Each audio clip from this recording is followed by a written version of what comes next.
Kathy asked me to do something on Nordic skiing, and I jumped at the chance. It's just a great love of mine, and I've been coming here for 20 years. Yeah, Mike will talk a little bit more about the history later on. The reason I love Norway, the reason I think that Norway's a different kind of a place to ski, is that it's really it's part of the culture. We're going to talk about how it's different, summary of the trips that I've done in Norway, and a little bit about skiing and using the huts, the etiquette, and the culture around that, and some helpful websites for using the transport and um, avalanche rescue and that sort of thing.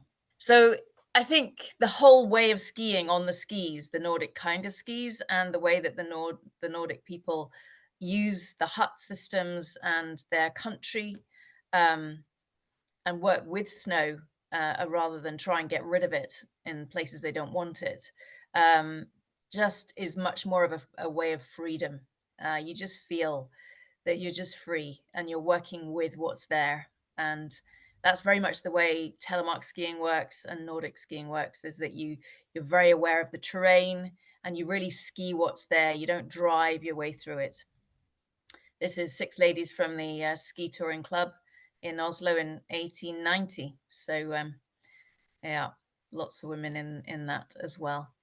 And this is in the Trollheimen, which is a lovely place to ski. We'll talk about later. When I first started in 2003, that was really the first time I came to do a traverse of the Jotunheim. Um, they weren't clearing the roads at all. I think that might have changed a little bit with climate change, but even in Oslo, they didn't clear the roads. They didn't clear the pavements at all.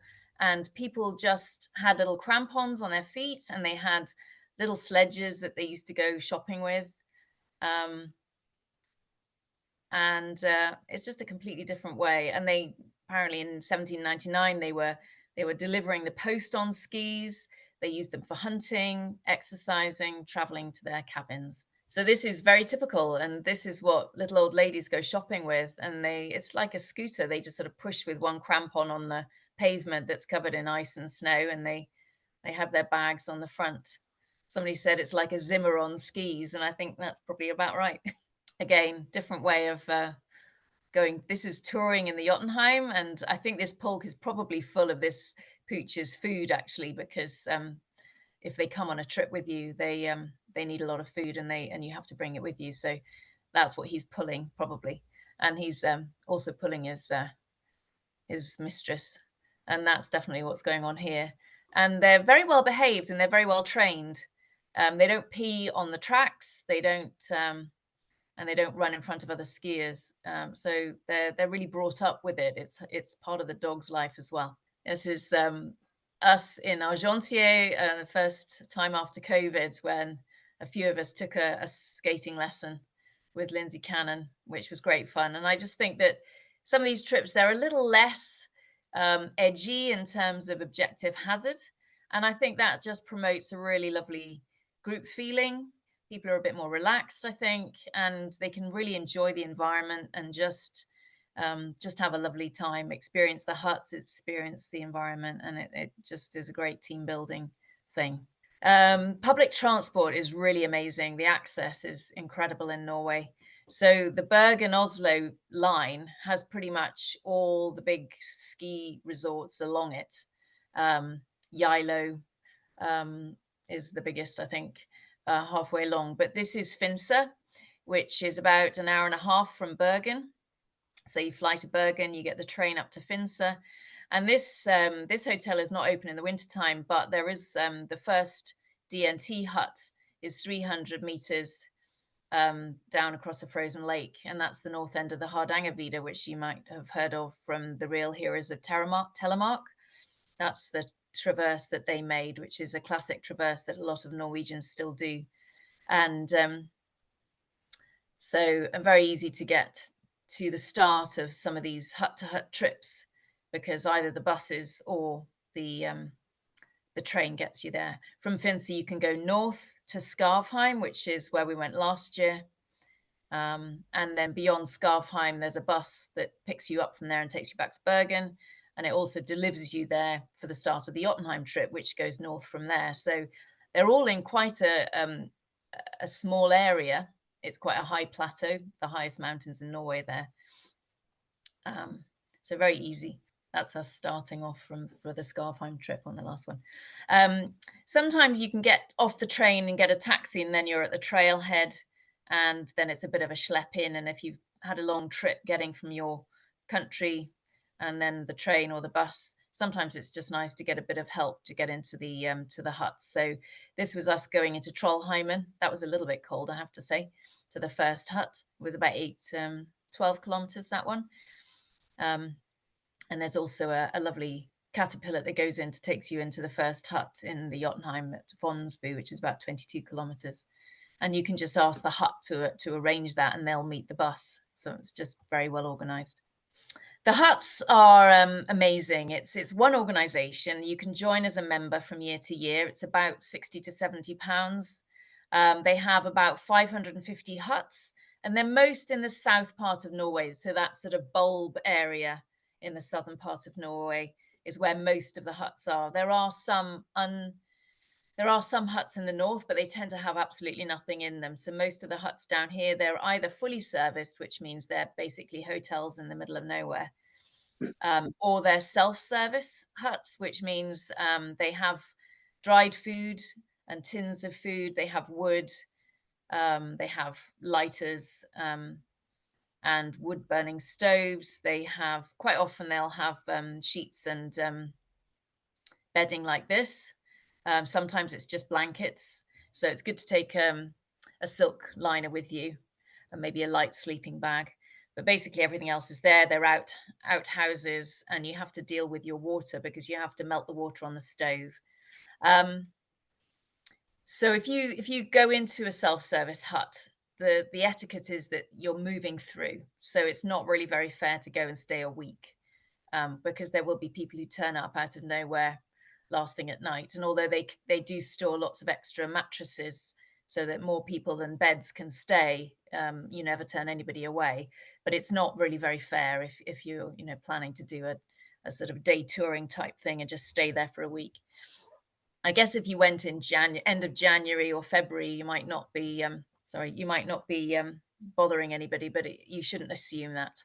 And also between Palm Sunday and the Saturday after Easter, that is the prime time for people to go to in Norway to go on holiday. That's the classic time that they take grandpa, 3-year-old kid in the pulk, and everybody's going to their own private huts or going through, and they travel through, and they do it very amicably, but they obey all the rules in terms of just staying one night and keep going.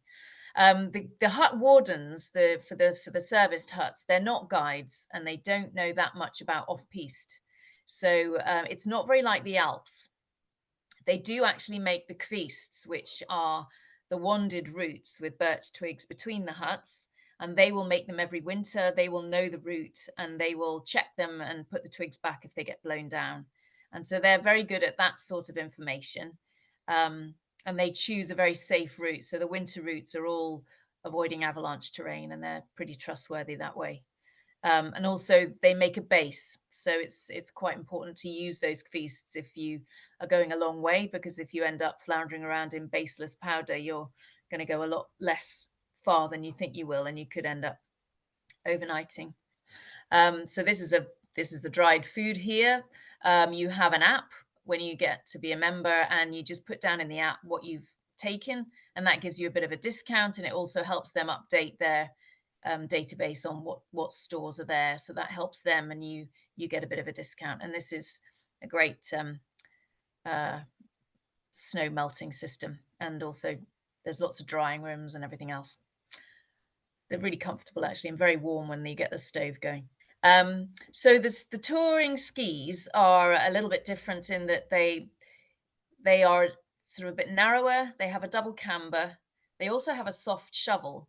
So they're really versatile. They're very light, and they will turn lovely turns if you can perform a telemark turn, because they are free heel. You can use parallel technique if you want. It's just you're not quite so laterally stable because you've got a free heel. But if you have a cable on it, it's quite good. So you can make parallel turns if you want to. They really work well if you can put the outside leg forward and do a telemark turn. And you can skate across flat lakes very easily. It's so light. It really doesn't take much effort at all, especially if the wind's behind you. And there are leather boots. So you can have waxing skis, where you put sticky wax in the double camber area, and then you put glide wax everywhere else. This can be tricky in difficult conditions, as we've all probably known if you've done cross country. You can have fish scales, which is an alternative, and you don't have to faff around with wax at all. You can glide wax the top and tail. They're a bit slow going downhill, but they're very good in every other way. You can also do short skins if you've got the waxing skis and you can fit them. There's lots of mechanisms now where you can just fit them in the double camber area, and they're very effective as well. However, if you're going to go off piste up a steep hill, you will need full length skins. The short skins don't do it, and the waxing, you'd have to make a lot of very shallow sort of switchback turns. We went to Skarvheim and we had a mixture of all of these last year, and it wasn't actually that incompatible at all. I think if you were trying to push the pace and go at everybody's fastest pace, you might find it's more incompatible. But if you've just got a medium sort of level group, it's not that big a problem. We thought it was going to be a problem, and it wasn't really. These are the kvistes. So every 25 meters, you've got a birch twig. Sometimes you can't really see anything else, as was the case on this Hardangervidda traverse. And sometimes the winter routes are not actually where the winter route on the map is. So you put in your GPS mapping route, and then you've got to make a choice. You've got to follow the wands or you follow your GPS. And I would say pretty much every time you follow the wands, because you've got the base and the locals have put them in that year. And you're going to be floundering around if it's bad conditions and you've got a blizzard. It's very reassuring when these things come in sight. And sometimes, one blows down, but if you just keep a track on, what direction you're going, the next one will turn up. Do take shelters. It can be quite inclement, and you need to be prepared that, to dig a snow hole. We did have somebody who tried to meet us on the Hardangervidda, and he didn't really know how to ski very well, and I tried to dissuade him, but he was very insistent. So he tried to join us at the last hut, and he didn't make it, so he snow-holed. And then he went all the way back again. But he was all right. He'd been ex-army, so he knew how to take care of himself. But yeah, it was pretty emotional, I think.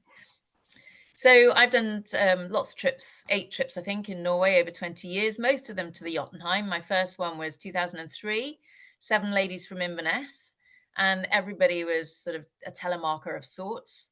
And we were the only girls, the only people, I think, in the Jotunheim that we could see doing actual telemark turns. So that was quite interesting. But it was a wonderful trip. We had such fun. We used to do yoga sessions every morning. It was great. And I did another trip with friends from Skye the next year, just going up the western side past Crossbu. Rondana is somewhere that used to be skied a lot. It's a bit more in the rain shadow now, a bit like Dovrefjell, sadly. And people don't go there so much anymore. That's on the sort of east side of the country.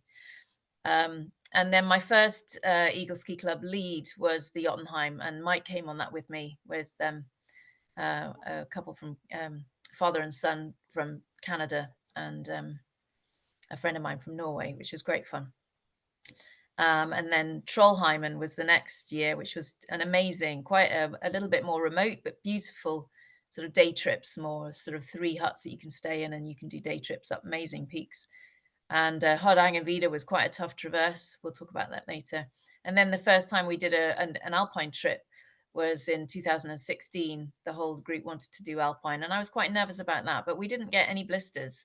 We had 19 kilometers one day, and it was fine, especially on the small pin bindings. And then Skarvheim last year was just an absolute joy. We had great conditions and a nice mixed group, still on the Nordics. This, I think you just want, if you want to take a picture, that's how we did our traverse, but you can look that up in the Eagle Ski Club journals. This is arriving on the Snowcat with Callie Fleming and Gilly Kirkwood in 2003. I think we were a bit cold, we'd done a whole flight and a bus trip, and we had just had bubble wrap on our skis, so we just were literally hit the boards running, and that was it. We were off. It was great. Next slide. This is us setting off the next day with the whole crew, and yeah, we had a really good trip. It was just excellent fun. This was us starting on at Fonsbu in 2016 on alpine skis. This is Mike and Val Hendry, Peter Moody, and Howard Pollitt. And this was 2010, Rolf Damon, Henry Hungerford Barrett, and his father David. And this was taken by Mike, I think. And we were arriving at Olavsby, which was our first self-service hut. And we've got Kjerke, that's a mountain behind there that we peaked from another hut, which is a great tick to get. It's quite an impressive hut mountain. And this is us in 2003. I think this is Callie, this is Carla, that's Linda, Kathleen, Amanda, and Gilly, just I think on the way to Leirvassbu. This is us in 2010, just starting up Kjerke. We dropped our skis about here and we just booted up to the summit. It's a great feeling. Very easy day tour from Leirvassbu. Us on the top, Henry and David, and myself. And this is us going across Langvatnet from Leirvassbu down to Yendebu. And this was a 3-kilometer flat lake, and I was bricking it. I was just thinking, oh, everyone's just going to hate this. We're going to be on skins, flat skis with no camber. And it was fine. And in fact, Howard wanted to bag a mountain that we'd missed out on the day before, because it was the last bit was in cloud. He didn't quite manage it. It was still cloudy at the top, but he was about an hour and a half behind. And he caught us up just by not putting his skins on. And he just used the slope and just kept height. And he caught us up just before we got to Yendebu. So it can be done, and it was very pleasant. This was the Hardangervidda in 2015. Mike was supposed to come with me, but he'll tell you a little bit about that. But he couldn't come because he broke his ankle. I broke my leg. Yeah. So I can't remember why I decided to not do the normal route to Rukjen, which is over there. I think I wanted to see the Trolltunga, which is a big flat rock that sticks out into this fjord here. And I thought this just looked a bit different. The only issue with this is from here, Kjeldebu, to Hadlaskard is roughly about 40 kilometers. There is a bivouac, but it's got nothing in it. So we both went the whole way, which is a very long way. And it was southwesterlies most of the way, and very poor visibility and quite sort of blizzardy conditions. It was pretty tough, actually, but we made it. But that was quite, I think I got quite hypoglycemic by the time I got here. But we ended up having somebody who was making bolla, which is this amazing raisin buns. When we got there, somebody was already making them for us. So we were like, oh my goodness, you guys are amazing. So that's the Finsterhutte. That's the first hut going south, looking to the Hardangervidda Brien, which is the little glacier there. That's the frozen lake. And that's heading off to Jeldebu that way. They have their own microbrewery now in Finsterhutte. And this is where you start north to Skarfheim as well. That's 300 meters from the train station. Next hut. This was Torhutten. So this was a self-service hut. That's a kind of a igneous plug mountain behind. And that was us digging down into it. So the other thing you have to remember is if you do have to dig down into a hut, when you start the wood-burning stove, you have to go away for quite a while so that all the smoke gets, so that you can warm up the chimney. Otherwise, it's just full of smoke while it's doing that. So give yourself enough time and light to be able to do that. Then this was that was the last 11 kilometers down the edge of the loch, the lake. So the Trolltunga is along here somewhere. And then that's just going on. So my friend who tried to come in, I think he was only we figured out he must have been a mile away. So he was here. He just dug into a bank of snow and then didn't know where he was, completely white out. So he just turned back on his tracks and went back to the town the next day. Trollheimen, amazing. It's just a bit further north. You go to Opdal, and then you get a bus, and then a taxi, and then you get a skidoo. These are the three oldest huts in the DNT, and they're fully serviced. They're just beautiful rustic huts, and it's really good to go and sort of stay. So it's quite a long way. So I think this is 20 kilometers. That's 20 kilometers, and that's about 16. But there's 850 meters of climb in that coming back. So they're big days. And then it's nice to sort of just pick off some of these day tours when you're staying there. So 2 or 3 days in each hut would be lovely. So this is the this is Yeldevas Yijvel Vashutter. So I think the logs are actually a lot older, but the hut was built in 1819, and this is the old type of signage. So yeah, the Danes don't have monopoly on hygge, I think. That's it there, and that's the new bit they put on. All of them are turf roofed. That's the inside. It's just amazing. So these are proper logs. It's just very cozy and just gorgeous, and the food's good too. And these are sort of just summer cabins. There's nobody here normally in the wintertime. That's Paula Day near Yevelvashutter. And we had quite an interesting time because it was quite warm. We went in April. It was a bit late probably. And this going down to the third hut is actually quite low. It's about 500 meters. And we hit it dead on, but the actual bridge was over here. Sort of to the right of the picture. And we were thinking, oh my goodness, it was actually raging torrents. You could see down below the trees, there was just water everywhere. And then we sort of looked around and realized that these two logs and the slats were just leaning up against a tree. And it was just, if we hadn't got to that exact spot, we wouldn't have found them and we'd have been very wet. But that was perfect. And this was Trollhütte, which was just a lovely day. So we just popped over the North Summit through the cornice. And then this is just a wonderful ski back down with Jeffrey Banks. And that was Mjellumfjella, coming back from Trollhütte. Lovely, yeah, beautiful sort of spring snow on the way back. So fairly sizable, but beautifully doable on this kind of skiing. This was the big one, Snurta. So we came round into this coombe and then just sort of wended our way up. Wasn't that difficult, actually. You could ski all the way up to the top, pretty much. And then the Skarfheim Traverse, which went north from Finserhütte, just goes, it's 115 kilometers over 7 days, mixture of self-service and serviced huts. And you end up in Tienkrisse, which is a lovely little ski hill with some track trails and a very nice small center. There's a supermarket, there's a sort of bunkhouse, and there's a really good ski shop. So it's everything you need. And there were there were some English people there who were retired, who were just doing, I think they were doing Hardangervidda, Skarfheim, and Jotunheim traverses all in a one, and they were just resupplying there. So that was last year with Rosie Baker and Owen Evans, Matthew Caunt, and Steve Goodwin.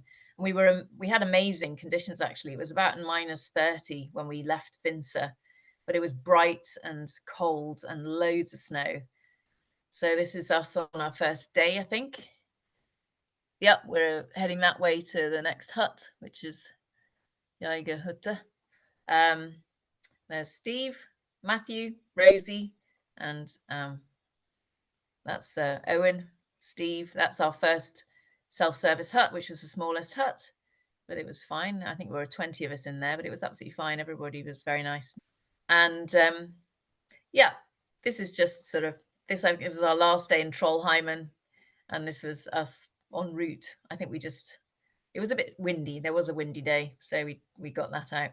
And I just think it's just I've always had really fun trips, and people have enjoyed themselves, and they've really loved the huts. They've loved the countryside and the sort of ambiance in the huts, and the hut wardens when you go to they're normally families, and they've normally been in the area. They know the history, and they're delightful, and the food's lovely. So avalanche awareness in Norway, I think, is something that's slightly different from the Alps. It's a bit more like Canada, I think, just because the places that you're going mostly, if you go off piste, obviously, if you're going from hut to hut along the twigged routes, you don't really have to worry about it. And in fact, when we first went, nobody carried transceivers, nobody carried anything except shovels in case of an overnighter. But if you go off piste, nobody really goes up there much. Some of the, the Jotunheim is probably well skied now, but a lot of the other places, there's not very many, not much traffic. Um, so consolidation of sort of weak layers by skiing doesn't happen that much. Um, and yeah, I think I mentioned most of that before. The www.yr.no. I've got a slide after this that you can take photographs of, which just tells you all the helpful websites, really. But that's where you get your avalanche information from and your weather information. And I mean, they are very good, very accurate.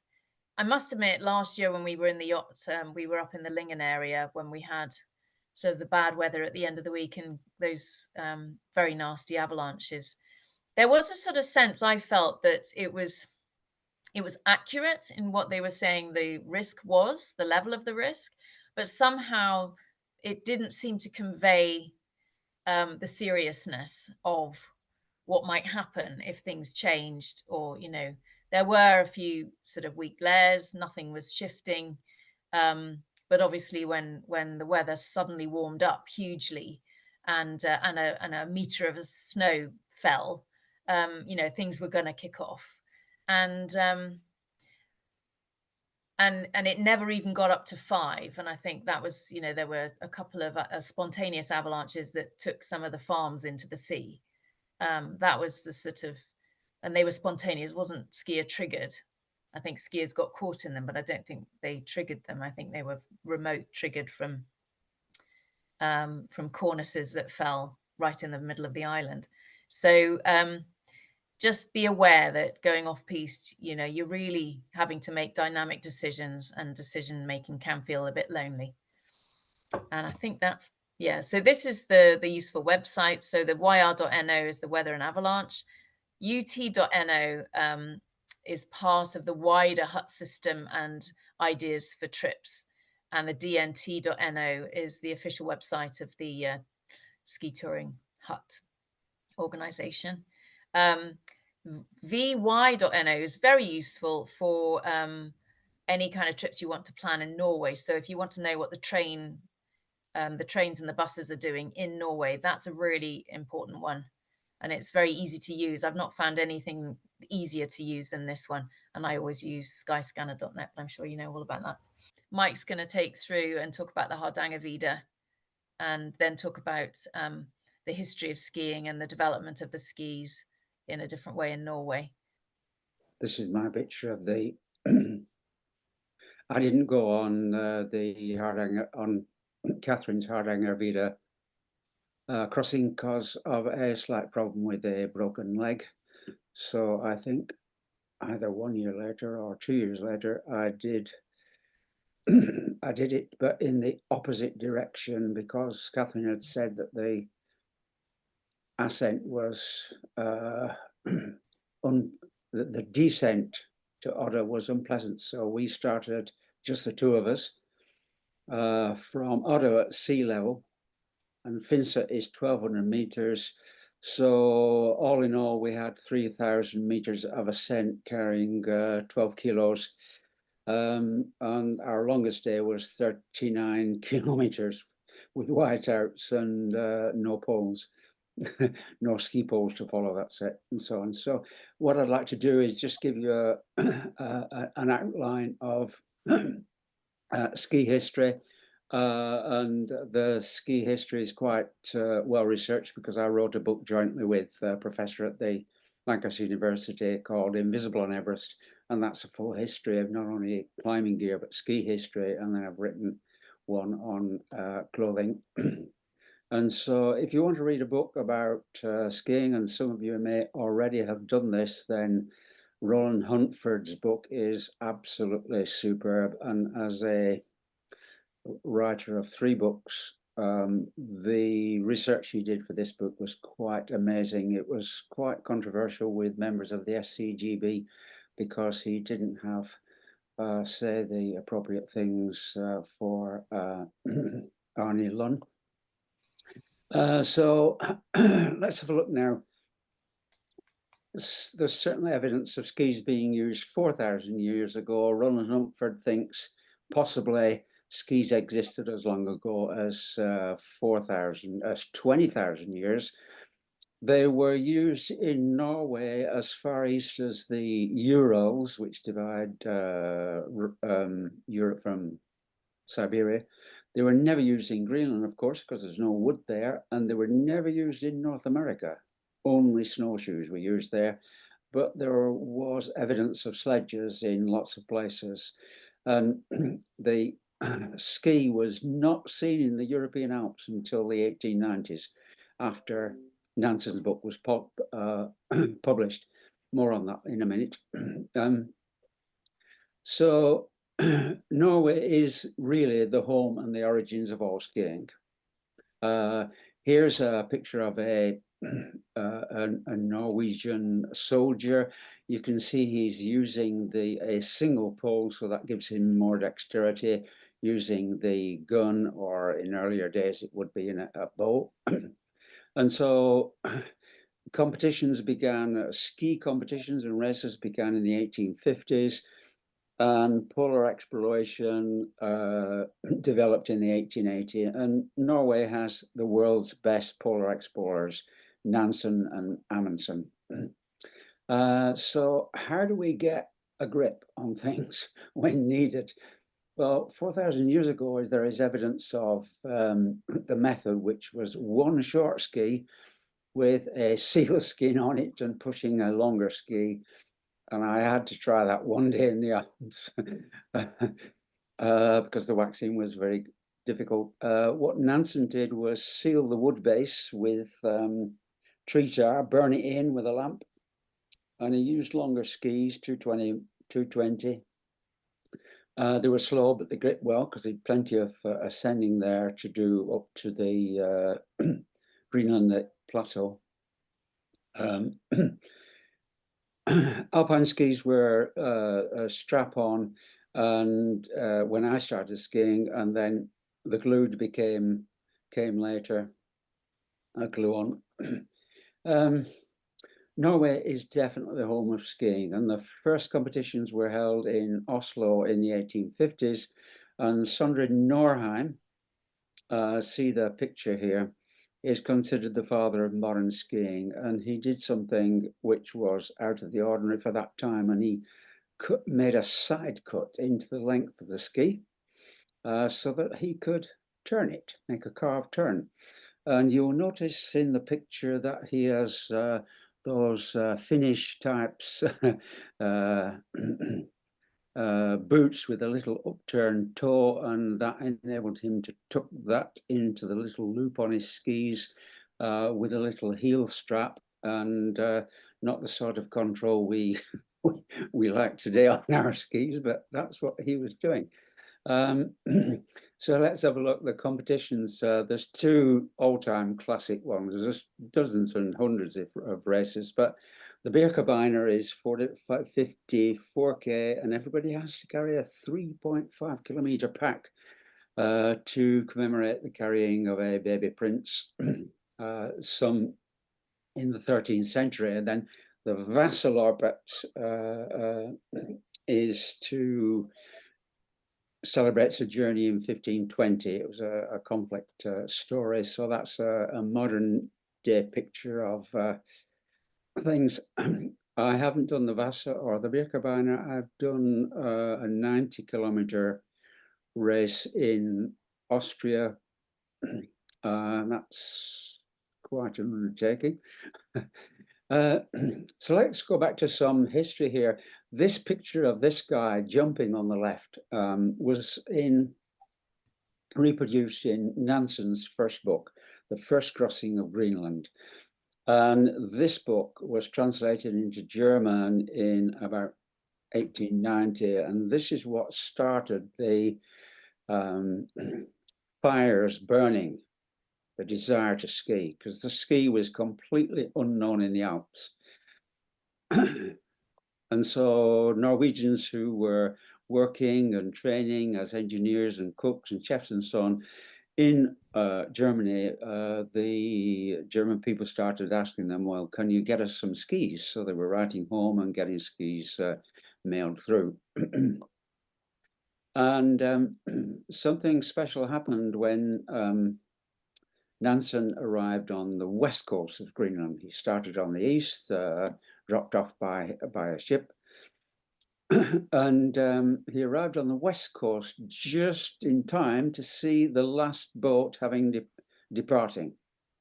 So he had no choice. That was it. He had to overwinter with the Inuit, and he learned two things. Well, many things, I'm sure, overwintering, but two things he learned specifically, and that was how to kayak and how to drive a dog team.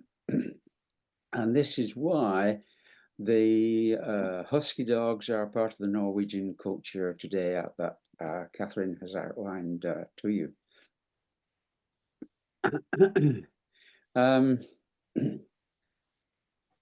Nansen also did something else remarkable. Let me go back one. Nansen did if anybody get a chance to read the story on Nansen's furthest north, which he did 5 years later, this for me is the most outstanding polar trip in the world, beats anything on Shackleton or Scott or whatever. Just amazing.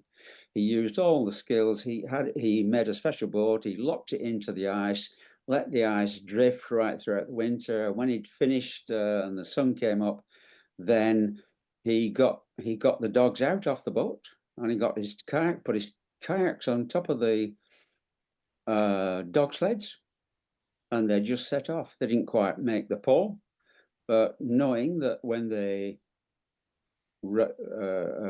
traveled back, once they reached the sea, they had to start kayaking. Absolutely unbelievable.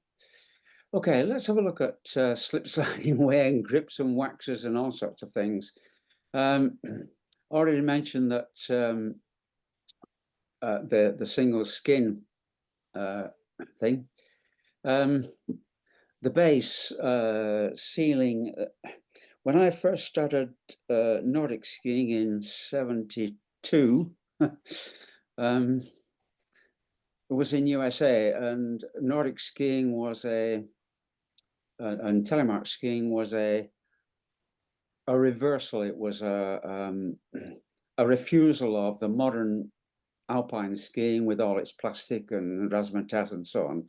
And so they were using everything had to be wood and no fancy top surfaces. And so they taught me how to burn the pitch tar into the wooden base and then put wax of various sorts, grip and slide wax. And so today, of course, there's two types. There's the extruded plastic, which is just a shiny surface, which might be on basic low-cost ski boards, and then the sintered base, which is polypropylene with gaps into it. And that was very late. It's 1970. Fisher were the first, and it's now on all the skis we use. And the sintering means there's gaps between it, so we can, when we get a waxing iron, we push the wax into that. So on Nordic skis, we have grip waxes for all sorts of different colors, amazingly complex. And then we've got this horrible thing called blister, which is in a tube and horribly sticky. And that is for gripping on ice. But if you turn the ski in the wrong direction and suddenly get it on your clothing, you are in a right old mess. The alternative is a no wax base, or some other things have appeared in the last 7-10 years, which are quite interesting. They have skis.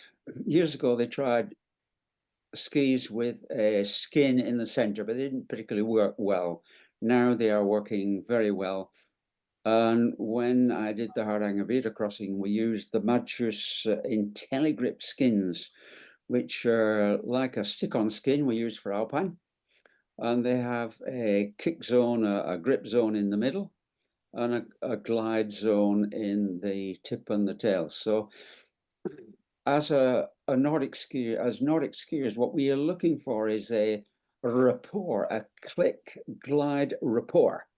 For me, an alpine ski with a skin has a sort of dead feeling, and so I always use some sort of glide wax or spray or something, just to get a little bit stronger, a longer slide. But it also keeps the skin waterproof, so I don't get so wet when you get to the next place.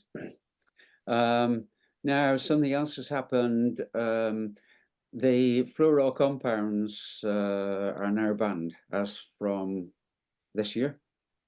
And the fluoro compounds are like on non-stick pans, and they're very, very good for glide. And buying a packet of that stuff will cost about 90 quid a tube. And that also affects your waterproof jacket because they are no longer, since last season, delivered with a DWR with a fluoro compounds in it. And that means you will have to, for the future, do more washing and reproofing with your waterproof garments. So something else happened in 84, 85. Because the wax wears off gradually in a classic ski race, you had to stop in a waxing station, or just stop and use your own waxes if you're not part of a team. And so people started to use one of the skates. They kept one ski in the track, and they had one ski which was pushing out and skating like we do occasionally on alpine skis. And that was quite dramatic. It came in unbelievably from one season to the next. And I remember it so well indeed, because my USA distributor went broke. He had lots and lots of classic skis, but the winter was poor in 84. So he had lots of stock left. And so as the season 85 came along, everybody wanted to buy a skate ski. So here you can see the skate skier is now the skate skier has only gliding. You don't need a grip because you're skating with it literally. So let's have a look at the different types of skis and so on. In the going in circular, in a circular pattern around the skiing. The guy in blue here is using classic skis. He's in cut tracks, and you can see his knee needs to be. He hasn't quite finished the stride. His knee will go slightly further forward over the toe, and at that point his weight is fully onto it, and then he pushes down, and the center section of the ski grips, and he pushes and slides forward with the poles. Now in the skate, it's quite a different action, because you've got a steel edge and you are skating on the edges essentially. In the bottom right corner, you'll see this guy. He's racing, and he's probably doing about 30-40 miles an hour. And he's just come down a slope, but you can see, to keep himself profiled, he's in a profile position, but he's just starting to slow down, so he's just going into the skate position. Then we come to biathlon, which is it's a sport done by many Nordic skiers. In France, in Chamonix, for example, there is a shooting range between Chamonix village and Argentière. And you do circuits, and you shoot standing, and you shoot lying down. And if you miss one of the 5 targets, you have a penalty loop to do. So it's quite a fun thing to watch, because the leadership is changing quite frequently. And then in the bottom left picture, you can see a racing Telemark skier. Telemark's done at that sort of speed and so on are quite energetic. there's quite a lot of weight on his right hand, right leg, until he gets through, until the weight transfers onto his left as he goes through the gate there. So let's just summarize all the different types of skis you can use in a Nordic situation, which are pretty wide. So the classic is about, for someone of my height, 210. It has a double camber.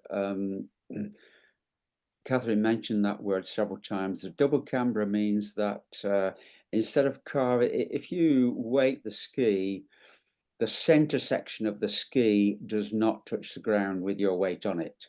You have to push it down. That's why you have an up and down motion. A touring ski is more like an alpine ski. The skate is shorter, about 170. I might go as short as 160. And Telemark skis nowadays are essentially alpine skis. These are all the skis I took on one trip when I was staying with John Brailsford in the Acre. Can I just point out that the ones in the middle are the kind of touring skis? Yeah. Yeah, and they do have a double camber as well, don't they? So they're not, the ones on the right are like the Telemarks, aren't they? Yeah, yeah. Yeah, and so okay, so I think probably one of the issues is, as far as touring is concerned, free heel or no. I think it's quite intimidating for alpine skiers who have always skied with heels down to ski with a free heel. Once you get the hang of it, which doesn't come next day, you will stand more balanced when you go back on your alpine skis. You will stand better balanced in the center of the ski. I think I can confidently say that. So this finally is the Holmenkollen ski jump. Now, you can see a picture like this, but when you go and look at it, you think, jeepers, I can't believe that. So it's come a long way from the guy on the left here. And the Nordic ski jumping, they use a different sort of suit. Instead of a profile suit like a ski racer, it's floppy and so on, so it holds as much air and gives you enough support, as much support as possible.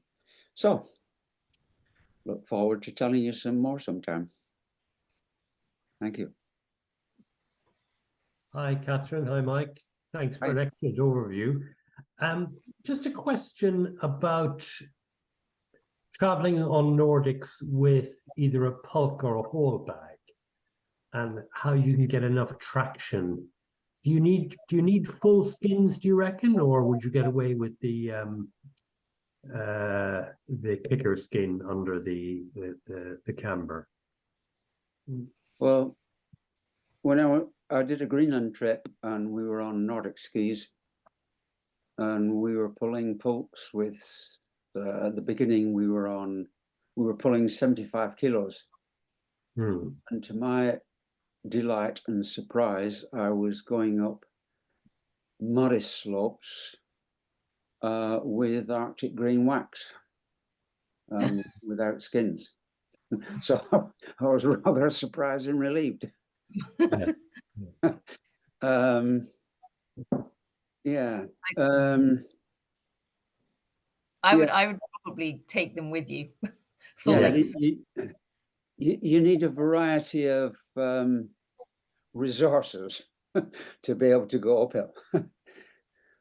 I think depending on the conditions, depending on how warm it is and what the snow, how wet it is, dry it is, and how steep the slope is. I think anything steep, you'd feel a lot more secure, especially if you're pulling something, if you had a full length skin on. Yeah. Yeah, when I've just looked back on my notes for the Hardangervidda trip, and we started from Odda, which was sea level, and we only used skins, and these were the short skins with the gride section. We only used skins on the first day. Everything else was wax.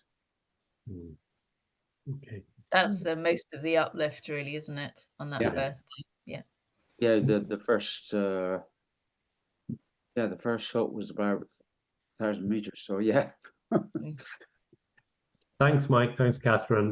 Yes, it's the going downhill is the challenge more than the uphill.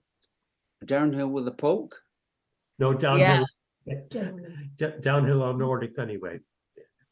Oh, well, first of all, my absolute concrete advice about going downhill with a poke is don't. Yeah.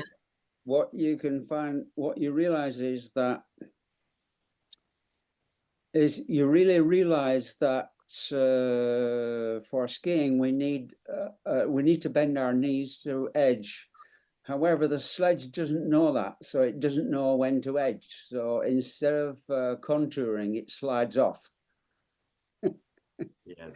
I think too that, well, I don't know. The whole point of going Nordic, I think, is that you're lightweight and fast moving. But I think if you add a pulk into that, you've kind of cut that advantage out. So I would probably go with a very light pair of touring skis and just, then you're saving your ankles, you're saving your knees, and you'll be a lot more confident, probably. That sounds like I'm shooting myself in the foot, being a lover of Nordic skiing, but that's just, I think, personally. But yeah, good advice. Thank you. Anna, you had a question in the chat. Do you want to pop on your mic and ask? Yeah. Hi. Thank you. It's brilliant. I really enjoyed it. Well done, both. My question was, and I guess because I came into ski touring from Nordic skiing, as you know, Catherine. So I loved Nordic. And the question is, when do you go from Nordic to Alpine? Because I guess I sort of think actually you can do quite a lot of Nordic skis, and it just depends on the people you're with. Yeah.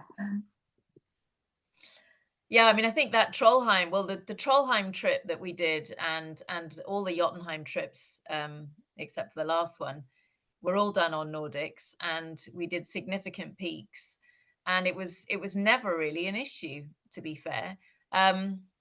You have to, if you've got a lot of Sastrugi, you're into the racing snowplow, but you'd be like that if you were on alpine skis anyway. I think you just choose your terrain, you choose your line. You don't do switchbacks, you're undulating and using the terrain to get up the mountain.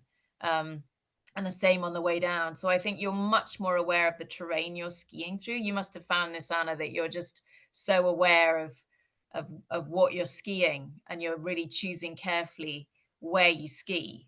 Whereas on a pair of alpine skis, you just point the things down and you just go. And you just, deal with whatever comes along. And I think that's part of the joy and the organic sort of nature of it, is that you've really got to think about where you're going and how you're going to do it. And then everything's possible. Yeah. Thank you. Great talk. Thanks. A question from me. What have you seen happening with climate change in Norway? Is it changing where you can ski, particularly in southern Norway? Yes, I think I've tried twice to go to Dovrefjell, which is an Arctic.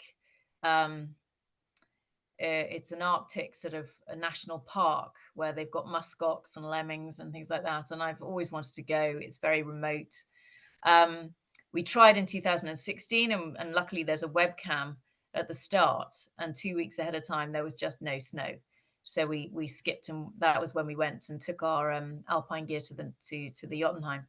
And I was going to do it again. I just thought unfinished business. And when I looked at how much snow they'd had this year, where there was just tons in the Jotunheim, tons in the Skarvheim, there really was very little again. again, the Rondana, which I mentioned very briefly, which is on the same, well, actually, it's a bit further east and a bit further south. It's east of the Jotunheim, on the other side of the railway, sort of the big valley there, which the railway goes up. And that used to be one of the most popular places for people to go skiing in Norway. And they would go there, and there were loads of huts. And really, when I first went there in 2003, that was the place I was told was the best place to go. And I don't think I've ever heard of anybody going there now. And it really doesn't get very much snow. So I think it's a rain shadow effect more than anything else. Mm-hmm. Yeah, hi, Catherine and Mike. Really Hello. enjoyed that. Something a bit different, and nice to see Nordic skiing in all its forms being explained. I've been thinking for a couple of years now how Skimo alpine gear would work for Nordic style touring, because you have the advantage of having narrow, very light skis that you can kick and glide on flat terrain, but ski essentially alpine style downhill. Okay, the skis are a bit narrower and lighter, but you still have a locked heel. But they do work well for kick and glide type touring on the occasions I've had some chance to use that, although I've never taken them on a long tour. But I think it could. I'm keen sometime to try and set up a tour using very light alpine gear to try and do that. I think it'd be interesting. And the other comment I was going to make is really to Mike. I live in Finland, where there's a lot of course, of Nordic track skiing, and over the last 3 years or so, almost everybody here has stopped using waxable track skis. They've moved over to skis, with track skis, which have about a 25 centimeter length of skin inset into the base of the ski, and just they glide very well. The grip is very good, and it's removed all the hassles with waxing, and that development has really taken over Nordic track skiing. And so I imagine it could also work well for more traditional Nordic skiing, Nordic touring skiing. Yeah. So those the skin, using a very short, thin, narrow piece of skin was first used in the 70s, but it wasn't very successful. But something like 7, 8, 10 years ago, it came back in. So even the racers were saying that they were only using wax for racing, and everything else they were going on to the very small, narrow skin.